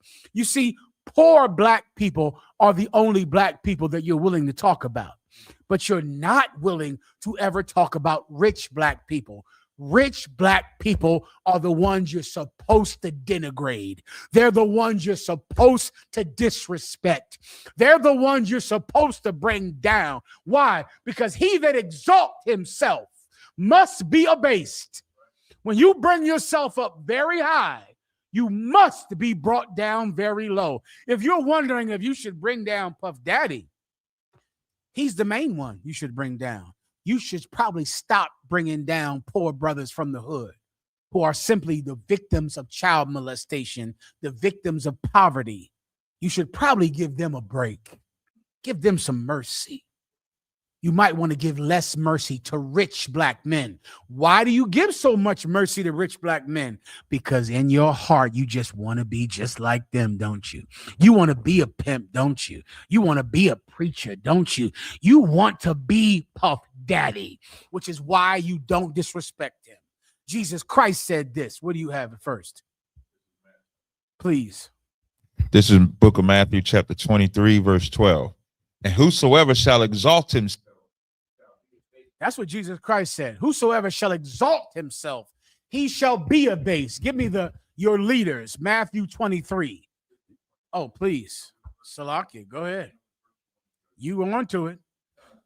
Your leaders are the ones that lead you astray. Oh, kind of. Let me see. Woe unto the Pharisee and you. Go ahead. Sounds right. Other Mike, sure. It said, but woe unto you, scribes and Pharisees. Woe unto you who? Woe unto you, scribes and Pharisees. That's the religious leaders. That's T.D. Jakes, Creflo Dollar, Puff Daddy, Barack Obama, the rich, affluent class of blacks and Latinos, the ones that everybody listens to. Everyone patterns themselves after. Everyone who is a high, influential, high, high value man, black excellence. That's who you should be speaking against. You might want to give those 15-year-olds who've been molested, give them a break. Give them some mercy because they wear a mask, because they commit some crimes. They grew up with rats and roaches in the ghetto, and they're suffering and dying, and they've been molested. Give them mercy. If you can accept an ICE agent wearing a mask because you're powerless, why don't you understand why this young brother might wear a mask? Because he wants to feel powerful. Give him a break. Give him a chance. Read the precept. Woe unto you, scribes and Pharisees, hypocrites. You what? Hypocrites. You what? Hypocrites. Puff Daddy wore a cross around his neck and gave God the glory at every award show. He put God first in all his life. He gave God the credit for all his success. You love Puff Daddy because he's a hypocrite and you want to be an hypocrite. You want to talk about God and eat pork and eat shrimp and then complain that there's too many laws to keep. There's too many, 632. Nigga, how many do you keep? How about this? Keep 10. Keep 10 of them tonight. Keep 10 laws. That'll be your first step. That's it. Keep 10 laws and I'll count you free from guilt. Precept, Acts the 15th chapter. If thou wilt abstain from the strangling of meats, if thou will abstain from eating meats under the sacrifice unto idols, that is all I require of you today. Just start there. What's his name? Simon. Simon. Start there, Simon. Or else you'll be a hypocrite just like Puff Daddy, Creflo Dollar, T.D. Jakes, and every other black and Latino leader who talks about God and commits every sin against God. Keep going. Sir. For ye are like unto whited sepulchres. You are like what? Whited sepulchres. A sepulcher is a tomb, a grave. Imagine a gravestone that's cleaned. Everybody cleans it so you can see the name on it. It's perfect. There are some people that go out to a gravesite, you've seen them, and they keep a gravestone clean because they honor the person that they love. And a gravestone is perfect. Flowers sitting there, perfectly clean. You are like the whited sepulcher. Keep going. Which indeed appear beautiful outward. Oh, it looks beautiful. A beautiful statue. That's right. A beautiful headstone. Keep going. But within are full of dead men bones. But inside that grave is a corpse. That's the Christian church. That's Puff Daddy. That's why you loved Puff Daddy. Because Puff Daddy looked like a successful man who God has blessed. God has blessed him. He's dancing. He has a cross on. He's thanking God at the award shows. But he's rubbing baby oil filled with drugs on everyone. molesting children, getting high on cocaine and smoking weed, you idolize that. That's what you want to be. You want to be that. I don't want to hear any talk about Puff Daddy from someone who was old enough to have loved him. Otherwise, I'll want to know why when we were going out on the street with Commandant General Yohana in the 90s, you hated us when we would speak about Puff Daddy. Because the Israelite School of UPK has always spoken against Puff Daddy. I have had giant battles out on the street when we say Puff Daddy is evil. You should not be like him. Lo and behold, someone will go, you just jealous of him. You shouldn't be speaking about him. He's successful. He's a high value man. Now, the minute the white man arrests him, now you get morals about it. Where were your morals back then? You love Puff Daddy because Puff Daddy is a pretend preacher. He has learned the same hustle that every preacher has learned. Drive a Rolls Royce, wear a mink coat, get a jet, and black people will excuse your deviance. They'll excuse your sin because they will look at you as aspirational. That's what Puff Daddy preyed on. Your aspiration of being just like him with the champagne and the Cristal and the jets and the suits. Farrakhan uses this hustle. Creflo Dollar uses this hustle. TD Jakes uses the exact same hustle as Puff Daddy. Black people want to look at a successful black person and aspire to be like him. If you can give them that, they will excuse your lack of morality. That's the reason you love Puff Daddy. I believe I answered both of your questions in here tonight. Yes, sir. Ephraim, I believe we're done. Am I wrong? With that, pass the class over to Priest Captain Shamawa. Clap it up for the class. I'm going to give one courtesy salute. Men of Israel, Amajim, which means to stand. Men of Israel, Amajim Shabbat. Amajim, Barak. Yahweh Hashem, Yahweh Hashem. Saul, which returns to face the sisters. Amajim means to stand. Men of Israel, we're going to give one courtesy salute to the sisters. Men of Israel, Amajim Shabbat. Amajim, Barak. Yahweh Hashem, Yahweh Shai.